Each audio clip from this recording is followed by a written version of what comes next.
제한이 없으신 하나님의 부르심이라는 제목으로 말씀을 전하겠습니다. 오늘 본문은 사울에 대한 이야기입니다. 하나님은 사람을 사용하십니다.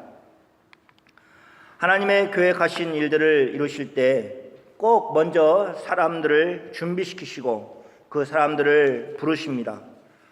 어떤 방법으로 사람을 훈련시키신다 하고 우리는 단정적으로 말할 수 없습니다.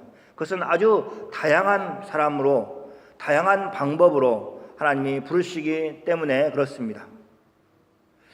그래서 우리는 이 사람은 하나님이 부르시지 않으실 거야 라고 단정 지을 수 없는 것입니다. 선하게 잘 자라는 사람도 하나님이 부르신가 하면 그렇지 않고 정말로 우리가 생각할 때 세상에 지탄을 받을 그런 삶을 산 사람도 하나님이 부르셔서 사용하시기 때문에 그렇습니다. 예를 들면 이렇습니다. 나중에 다 지나고 보니까 하나님이 모세를 사용하시기 위해서 아주 많은 준비를 하신 것을 알게 되었습니다. 모세는 일단 히브리인의 집에서 태어났지만 자라기를 애굽 왕궁에서 자랐습니다. 애굽 왕 바로의 딸의 양아들로 그렇게 자란 것입니다. 그런 최고의 교육을 받으면서 왕족으로서 훈련을 받았을 것입니다. 모세에게는 그런 인생만 있는 것이 아니었습니다. 그는 또 40년 동안 광야에서 양을 쳤습니다. 40년 동안 양을 치면서 무엇을 배웠겠습니까? 목자인 모세의 도움이 아니면 항상 위험에 처하는 양들을 보았을 것입니다. 양들의 수명은 10년에서 20년 정도 사이에 있다고 합니다. 그러면 한 20년 산다고 생각을 해보십시오. 모세의 손에 의해서 태어난 양들이 모세의 손에서 죽어가는 것을 보았을 것입니다. 양들이 태어나서 자라고 마침내 죽어가는 것을 볼 때 그의 마음에 어떤 생각이 들었을까요? 모세는 화려한 왕궁에서 보다 오히려 양들을 돌보는 일들을, 양들 말고는 별 관심거리가 없는 그 광야에서 훨씬 더 많은 것을 배우고 생각하고 그렇게 살았다고 우리는 보고 있습니다. 그리고 모세가 마침내 하나님이 부르셔서 사용하실 때에 이스라엘 민족 전체를 이끌고 광야에서 살게 되었습니다. 전에 40년 동안 자신의 양들을 지키고 돌보고 보호하였던 모세가 하나님이 그를 부르셔서 맡기셨을 때에 하나님의 양들인 이스라엘 백성들을 그렇게 광야에서 돌보는 역할을 하였다는 것입니다. 그런데 우리는 이런 해석을 어떻게 할 수 있는가 하는 의문점을 가질 수 있습니다. 우리가 이렇게 해석할 수 있는 것은 그가 하나님의 마침내 하나님께 사용되었기 때문에 가능한 것입니다. 마침내 하나님이 모세를 부르셔서 사용하셨기 때문에 과거의 모세의 모든 삶이 헛된 것이 아니라 다 하나님이 사용하시기에 충분한 것이었다는 것을 알 수 있는 것입니다. 이스라엘 민족에게서 왕궁에서 살았던 모세의 삶은 이스라엘 백성들에게 인정을 받지 못하였습니다. 모세 자신도 그런 자신의 모습이 싫었습니다. 그냥 그것만 본다면 모세는 애굽 왕궁에서 40년을 살았던 삶은 광야에서 살 때 아무런 도움도 되지 못하는 삶이었습니다. 광야에서 살기 위해서 모세가 준비한 것은 아무것도 없었습니다. 양을 치기 위해서 그가 배운 것이 없었던 것입니다. 그러나 애굽 왕궁에서 준비하였던 기간, 또 마치 양을 치면서 시간을 허비했던 그 기간 모두를 하나님이 사용하셔서 이스라엘의 지도자로 그렇게 세우신 것입니다. 그래서 자신의 과거를 돌아봤을 때 하나님이 이것도 하나님이 나에게 필요해서 주셨구나 라고 고백을 하는 것입니다. 모세의 인생만 그런 것이 아닙니다. 우리의 인생도 마찬가지입니다. 결국은 인생은 마지막에 누가 그 주도권을 가지고 있느냐에 따라서 달라지는 것입니다. 한번 생각해 보십시오. 우리 민족은 일제 강점기의 기간을 보냈습니다. 독립이 되기 전까지 그 누구도 친일을 하였던 사람이 어리석은 사람이라고 여기지 않았을 것입니다. 그러나 독립이 되고 나서 한참 후가 되었어도 나라를 회복하고 나서 그들은 가장 나쁜 사람들이 되었고, 독립운동을 하였던 사람들은 지금도 영웅의 대접을 받고 있는 것입니다. 우리는 무엇을 기억해야 되냐? 마지막 날 심판주로 우리 앞에 서실 예수 그리스도를 기억하면서 삶을 살아야 됩니다. 그분과 관계가 없는 삶을 살았다면 우리는 그 모든 삶이 헛된 삶이 될 것입니다. 그러나 우리가 마침내 주님 앞에 섰을 때 주님과 관계된 삶을 살았다면 우리는 그 모든 삶이 의미 있는 삶으로 하나님께서 해석해 주실 것입니다. 이렇게 길게 모세의 삶에 대해서 이야기한 것은 마치 구약의 모세를 부르신 것 같이 신약의 바울의 출현을 이야기하기 위해서 그런 것입니다. 오늘 본문에 나오는 사울이 바로 우리가 잘 아는 바울이라는 사람입니다. 그는 사도로 인정함을 받은 사람이었습니다. 그를 사울로 기억하는 사람보다 바울로 기억하는 사람들이 더 많은 것은 그가 하나님의 구원하신 계획 가운데 헌신하며 살았던 삶에 대해서 사람들이 귀하게 여기기 때문에 그렇습니다. 우리는 사울이 살았던 인생을 기억하는 게 아니라 사울이 바울이 되어서 하나님 앞에 충성한 삶의 기간을 기억하기 때문에 그렇습니다. 또 하나님도 그것을 귀하게 여기실 것입니다. 하나님이 바울로서의 그를 사용하셔서 하나님의 놀라운 일을 그를 통해서 이루어 가신 것입니다. 첫 번째, 교회를 핍박한 사울입니다. 사울이 맨 처음 성경에 나온 것은 스데반이 죽을 때였습니다.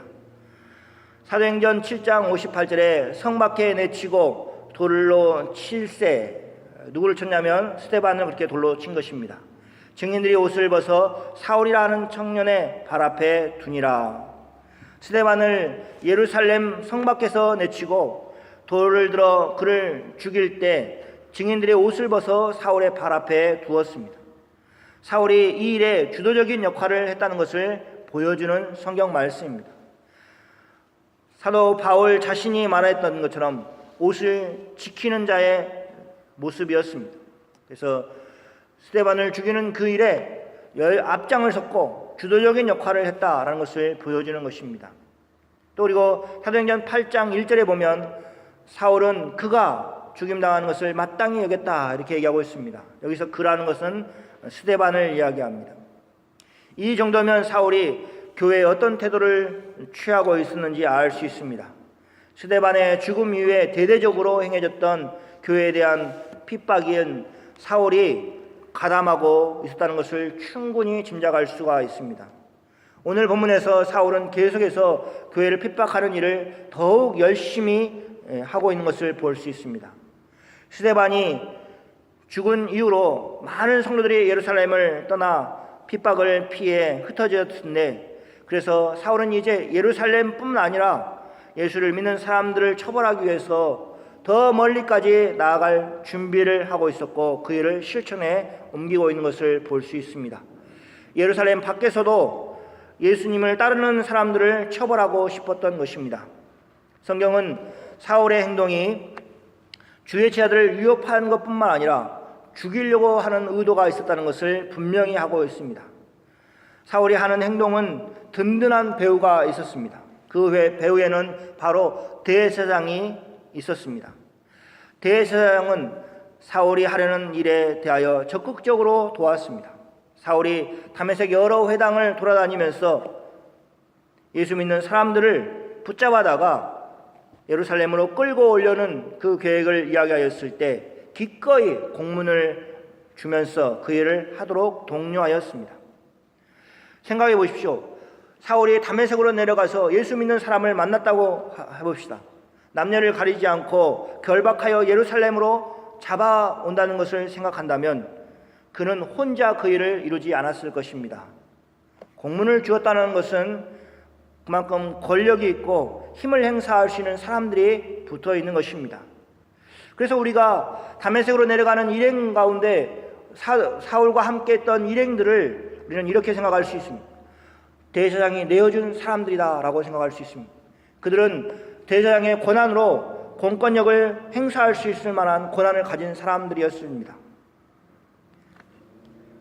사울이 예수를 믿는 사람들을 발견했다고 해서 그 사람을 예루살렘까지 끌고 올 수는 없었습니다. 그래서 그 일을 실질적으로 이룰 수 있는 군사들이 그와 함께 하였을 것입니다. 강제로 사람들을 대하여서 다메섹에서 예루살렘으로 데리고 오기에는 충분한 공권력을 행사할 만한 사람들이 필요하였던 것입니다.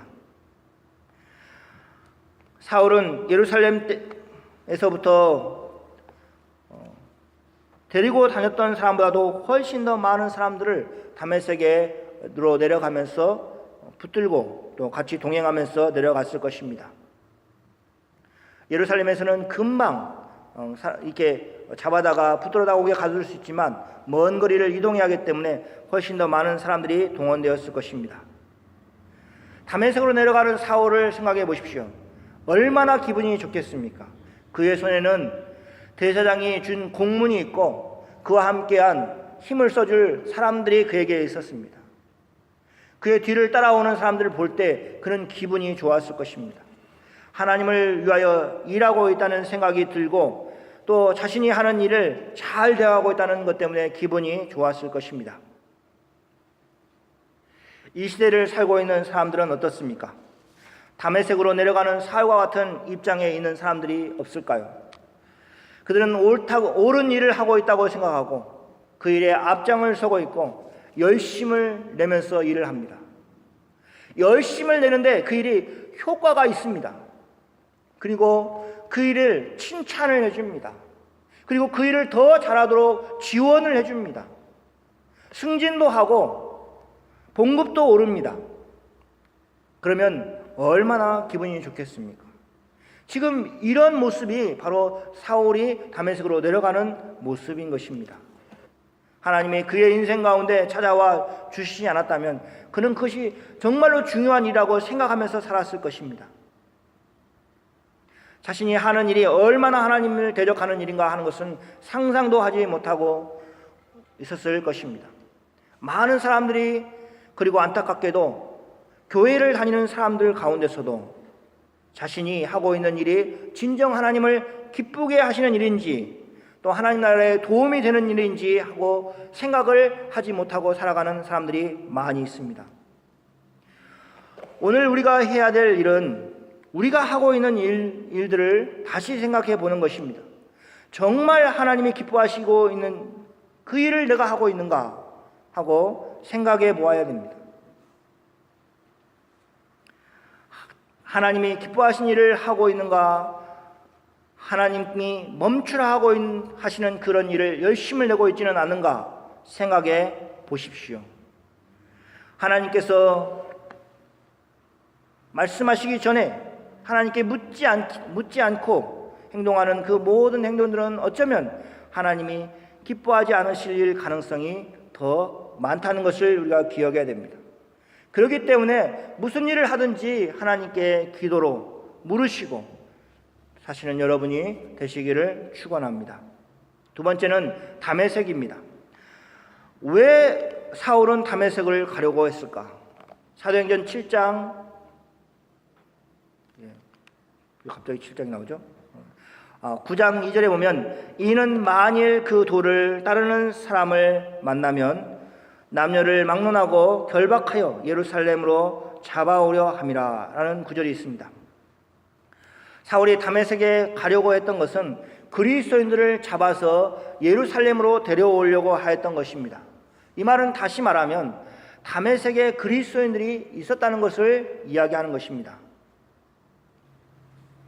예루살렘에 있는 사울의 귀에도 이미 다메섹에 예수를 믿는 사람들이 있다는 소식을 듣게 되었던 것입니다. 그래서 그가 다메섹에 내려가서 예수 믿는 사람들 결박하여 끌고 예루살렘으로 오려는 계획을 세웠던 것입니다. 그들은 사울이 대제사장으로부터 공문을 받아 자신들을 잡아가기 위해서 오고 있다는 소식을 들은 사람들입니다. 그들은 스데반의 죽음 이후에 예루살렘의 핍박을 피해서 다메섹까지 내려온 사람이라든지 아니면 그 전에 예루살렘에서 예수님을 믿게 된 사람들이었을 가능성이 있습니다.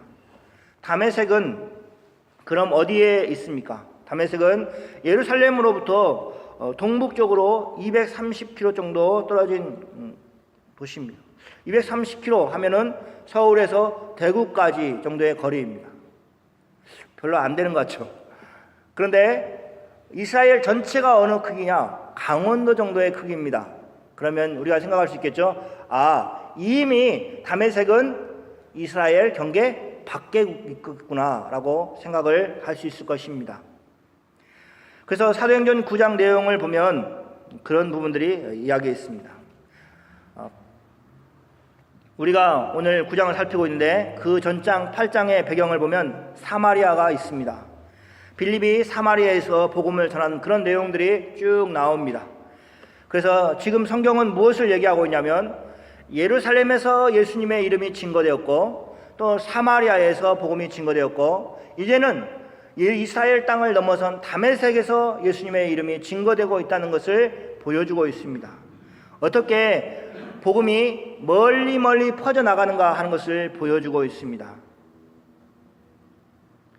우리가 큰 그림을 그리고 하나님의 일하심을 볼 수 있는 좋은 그런 눈이 바로 이렇게 복음이 어떻게 퍼져나가는가 하는 것을 보여주는 사도행전을 읽는 것입니다. 우리가 듣게 되었고 또 들어 믿게 되어 구원을 얻게 한 복음은 사실 대한민국에 한국에 들어온 지 100년이 조금 넘은 역사를 가지고 있습니다. 복음이 처음 대한민국에 들어왔을 때, 한국에 들어왔을 때 또 그리고 우리의 부모 세대 또 우리의 조부 세대들은 복음이 어떻게 들어왔는가 하는 것에 관심을 가졌습니다. 그리고 설명을 했습니다. 어떻게 얼마나 어려움을 뚫고 복음이 증거되었는가 하는 것을 이야기를 나누었습니다. 어떻게 어두운 땅에 빛이 들어오고 와서 우리 조국을 밝히게 되었는가 하는 것을 이야기하였습니다. 그 일을 위해서 얼마나 많은 사람들이 희생을 하고 헌신을 하였는가 하는 것을 이야기하였습니다.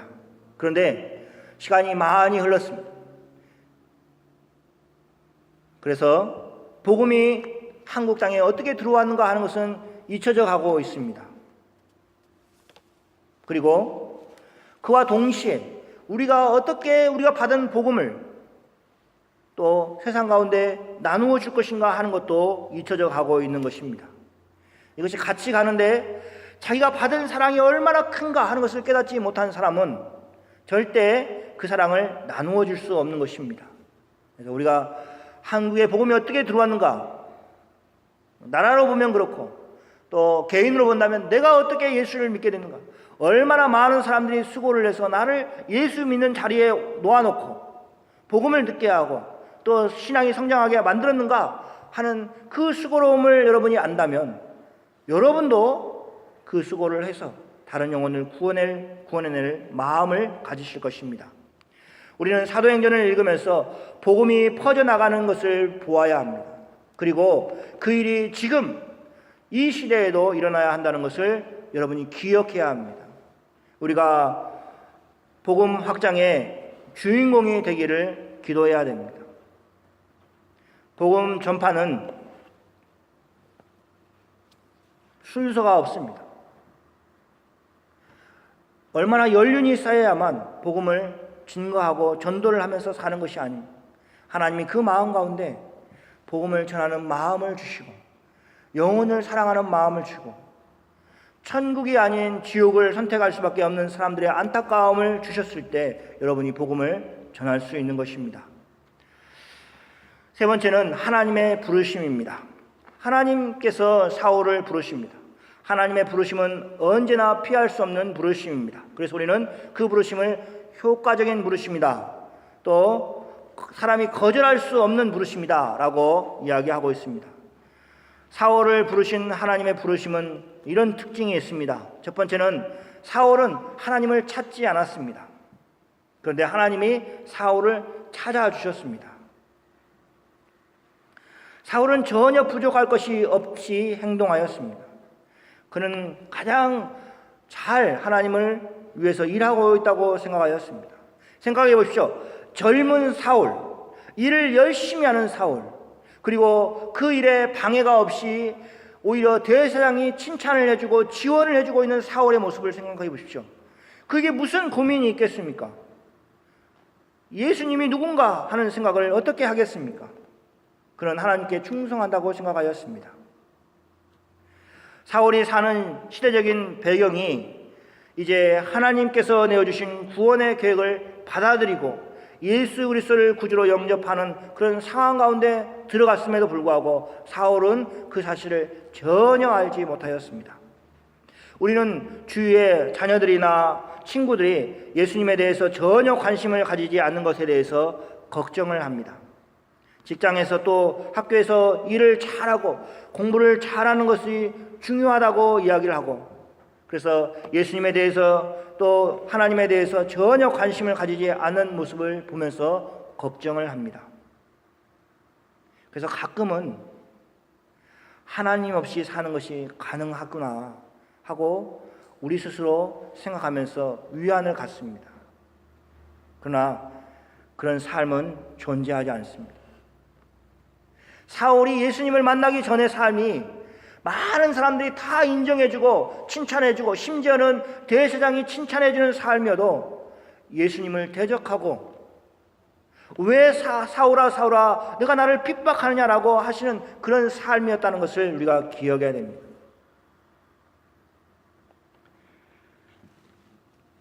하나님 없는 삶은 가능하지 않습니다. 우리는 교회를 핍박하는 사울을 보면서 개탄스럽지 않습니까? 그가 하나님을 위한다고 하면서 하고 있는 행동이 사실은 하나님을 대적하고 있다는 사실을 알았을 때 우리에게 얼마나 충격적인 것입니까? 우리의 자녀들이 또 우리의 친구들이 그 사실을 알아야 됩니다. 열심을 내고 세상에 칭찬을 받는 일을 하고 있는 것이 꼭 하나님께 칭찬받을 일이 아닐 수 있다는 것을 알아야 됩니다.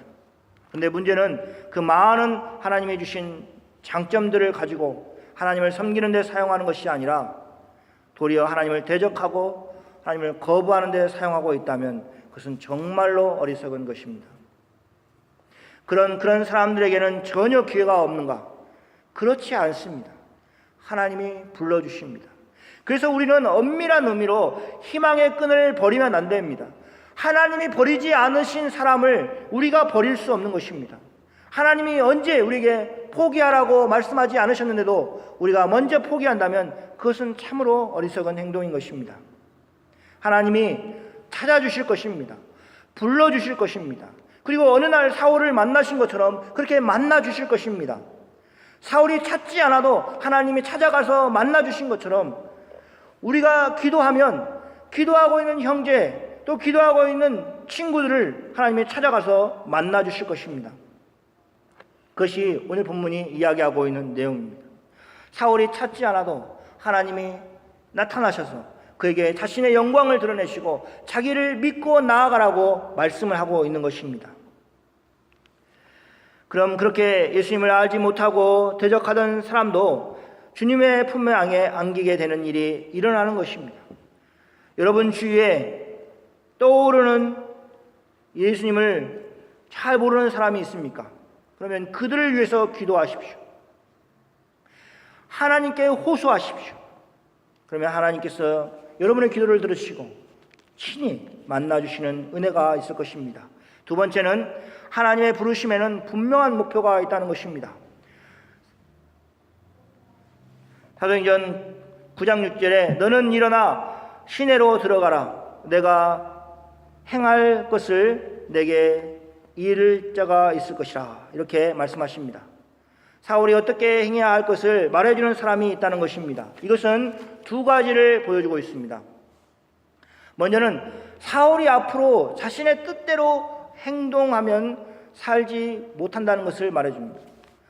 전에는 자신의 의지대로, 자신의 생각대로 행동하였지만 이제는 그런 삶이 아니라는 것을 말해주는 것입니다. 사울은 그 말씀을 받은 후로 아무것도 보지 못하게 되었습니다.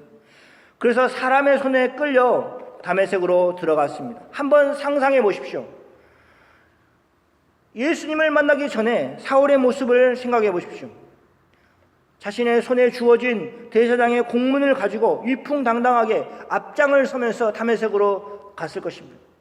지체하는 사람들을 보면서 더 빨리 가자고 독려하면서 한시라도 빨리 들어가서 다메섹에 있는 예수 믿는 사람들을 잡아다가 결박하여서 예루살렘으로 데려오려는 그 마음이 가득 차 있었을 것입니다. 그런데 그는 이제 앞을 보지 못합니다. 이제는 사람의 손을 의지하여서 앞으로 걸어가야 됐습니다. 사람의 손을 의지하고 걸어가는 것이 어떤 모습입니까? 절대 앞장서서 가는 모습이 아니죠. 그죠? 뒤에서 사람이 이끄는 대로 가야 되는 것입니다.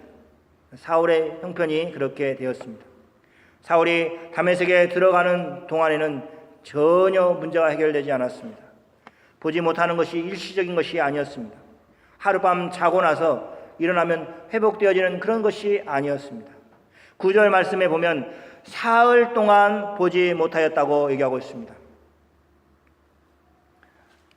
하룻밤을 잤는데 여전히 눈이 보이지 않습니다. 또 이틀 밤을 잤는데 보이지 않습니다. 3일이라는 것은 사울이 다시 볼 수 있다고 그런 희망을 가질 수 있는 그런 희망을 다 지우기에 충분한 시간이었습니다. 3일 동안 회복되지 못했다라는 것은 어떤 의미냐? 앞으로는 쭉 보지 못하고 살 것을 말하는 것입니다. 사울은 그런 동안에 식음을 전폐하였습니다. 식사를 하지 못하였습니다. 그의 고통이 얼마나 심하였는가 알 수 있습니다. 전혀 눈만 보지 못하는 것인데 그의 내면에는 고통스러움이 있었습니다. 예수님을 만나서 그가 살았던 삶 전체에 대해서 부인당하고 있었을 때 그는 고통스러워서 아무것도 먹지 못하였습니다. 그 다음으로 주님이 사울의 인생을 만들어 가시고 인도해 주실 것을 말씀하십니다. 사도행전은 어떻게 주님께서 사울을 이끌어 주시는가 하는 것을 보여줍니다. 주님의 말씀대로 예수님은 사울을 이방인의 사도로 그렇게 사용하셨습니다. 복음을 전하는 자로 사용하셨습니다. 하나님의 부르심은 하나님의 일을 맡기기 위해서 부르신 것입니다. 그래서 하나님이 부르신 모든 사람은 그에 합당한 하나님의 일을 감당하면서 살아가도록 부르신 것입니다. 그래서 우리 모두는 다 하나님의 일을 감당하면서 살도록 불러주신 것인 것을 기억해야 됩니다. 오늘 말씀을 시작하면서 우리는 모세에 대해서 이야기했습니다. 우리는 오늘 바울에 대해서 이야기하였습니다. 이 두 사람이 하나님께 쓰임을 받았기 때문에 우리가 그들의 이름을 아는 것입니다. 만약 하나님께 쓰임 받지 않았다면 그 먼 세상에 살았던 사람들을 우리가 기억하거나 그들의 이름을 부를 필요가 없었을 것입니다. 그러나 그들이 하나님 앞에 헌신하고 하나님 앞에 쓰임 받았기 때문에 우리가 그의 이름을 부르고 그들을 사용하신 하나님을 찬양하는 것입니다.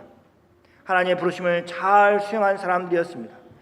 그러나 그들이 썩 잘나서 그들을 불러서 하나님이 사용한 것이 아니라는 것을 우리는 명심해야 됩니다. 하나님의 부르심에는 제한이 없습니다.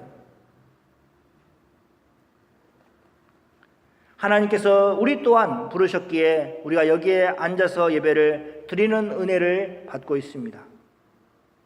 하나님께서 목적 없이 우리를 부르지 않으십니다. 우리를 항상 하나님의 분명한 계획 가운데 부르신다는 것을 기억해야 됩니다. 사랑하는 성도 여러분, 지금 여러분의 주위에 아직 복음을 듣지 못한 사람이 있습니까? 그들은 바로 하나님이 여러분을 부르신 이유입니다.